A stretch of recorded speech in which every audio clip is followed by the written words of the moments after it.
इस वीडियो की शुरुआत एक सवाल से कि क्या कभी तेजस्वी के बेहद करीब रहने वाले दानापुर से आरजेडी के विधायक रीतलाल यादव का आरजेडी से मोह भंग हो चुका है।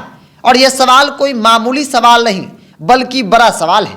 नमस्कार, द इंडिया टॉप देख रहे हैं, मैं हूं आपके साथ बिरजू सिंह। याद कीजिए वो दिन जब आरजेडी ने अचानक से मीसा भारती के नाम पर एक बार फिर से मोहर लगा दी और कहा कि आरजेडी के तरफ से, इंडिया गठबंधन की तरफ से पाटलिपुत्र लोकसभा क्षेत्र से हर बार की तरह इस बार भी मीसा भारती ही लोकसभा का चुनाव लड़ेंगी। और इस बात से सबसे अधिक और सबसे बड़ा झटका किसी के लिए था तो वो नाम दानापुर से आरजेडी की विधायक रीतलाल यादव के लिए था।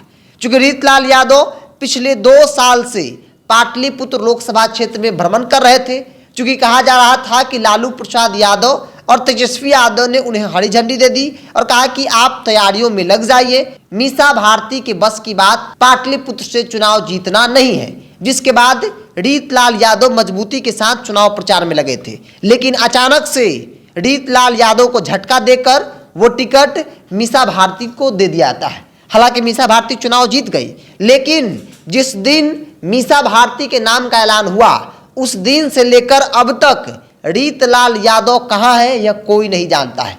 राजनीतिक तौर पर चाहे वो प्रचार के दौरान तमाम आरजेडी के नेता दिखे, इंडिया गठबंधन के नेता दिखे, लेकिन आरजेडी के विधायक होते हुए रीतलाल यादव कहीं भी मीसा भारती के लिए वोट मांगते दूर दूर तक नजर नहीं आए। आलम ऐसा है कि आज की तारीख में आरजेडी के हर एक कार्यक्रम से रीतलाल यादव ने दूरी बना ली है।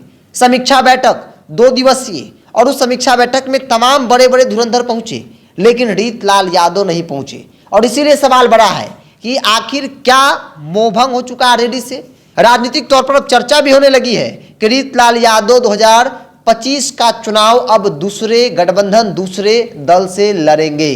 मतलब आरजेडी रीतलाल यादव छोड़ देंगे। देखिए, जो हमारे सूत्र बता रहे हैं कि रीतलाल यादव बेशक आरजेडी के विधायक हैं, लेकिन अब वो अपने आप को आरजेडी से दूर मान चुके हैं। और यही बड़ी वजह है जो कभी तेजस्वी के करीब होते हुए भी तेजस्वी यादव की बहन के लिए वोट नहीं मांगते हैं, तेजस्वी यादव के कार्यक्रम में जाते तक नहीं हैं। और कहा जा रहा है कि 2025 यानी जो अगले साल विधानसभा का चुनाव होगा वो चुनाव रीतलाल यादव लड़ेंगे, लेकिन सीट भी बदलेगा और सिंबल भी बदलेगा। वो दानापुर से विधायक है, लेकिन अब उनका मन है कि दानापुर को छोड़कर वो पालीगंज से चुनाव लड़े। पालीगंज का जातीय समीकरण भी उनके हिसाब से है और कहा जा रहा है कि न सिर्फ सीट बदलेगी बल्कि सिंबल भी बदलेगा। भारतीय जनता पार्टी के नेताओं के साथ उनकी बातचीत हो रही है और भाजपा के सिंबल पर ही 2025 का विधानसभा चुनाव वो पालीगंज से लड़ेंगे।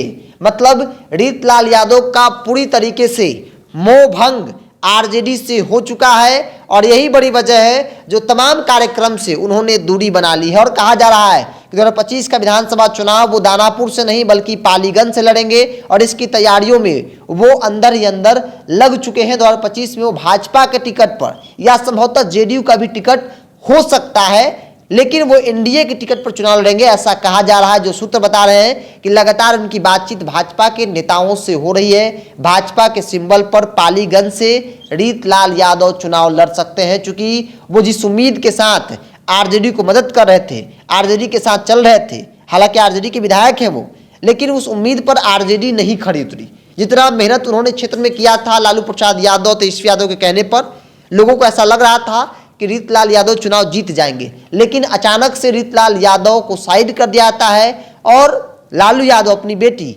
मीसा भारती को टिकट दे देते हैं। लेकिन ये फैसला रीतलाल यादव के लिए एक बड़ा झटका था और तब से रीतलाल यादव दूर दूर तक नजर नहीं आ रहे थे। वो एक दिन भी, एक पल भी आरजेडी कैंडिडेट मीसा भारती के लिए वोट मांगते नहीं दिखे। तो ये परिस्थिति बता रही है। और जो सूत्र कह रहे हैं कि रीतलाल यादव ने मन बना लिया है 2025 में वो भाजपा या फिर जदयू के टिकट पर पालीगंज से चुनाव लड़ेंगे। आरजेडी से पूरी तरीके से मोह भंग हो चुका है। बहरहाल आपकी क्या राय है? हालांकि राजनीतिक तौर पर कौन किसके साथ कब कौन चला जाएगा यह कोई नहीं जानता है। रामकृपाल यादव लालू प्रसाद यादव के लक्ष्मण थे, राम लक्ष्मण की जोड़ी थी, लेकिन मीसा भारती को टिकट देने के कारण रामकृपाल यादव ने लालू यादव और परिवार से दूरी बना ली और भाजपा ज्वाइन कर लिए थे। ठीक वही परिस्थिति विधानसभा चुनाव में भी देखने को मिल सकती है। आपकी क्या राय है? आप अपनी राय को कमेंट्स बॉक्स में रखिए। अगर आप मेरे चैनल को यूट्यूब पर देख रहे हैं तो सब्सक्राइब कर लीजिए, फेसबुक पर देखें तो पेज को लाइक और फॉलो कर लीजिए।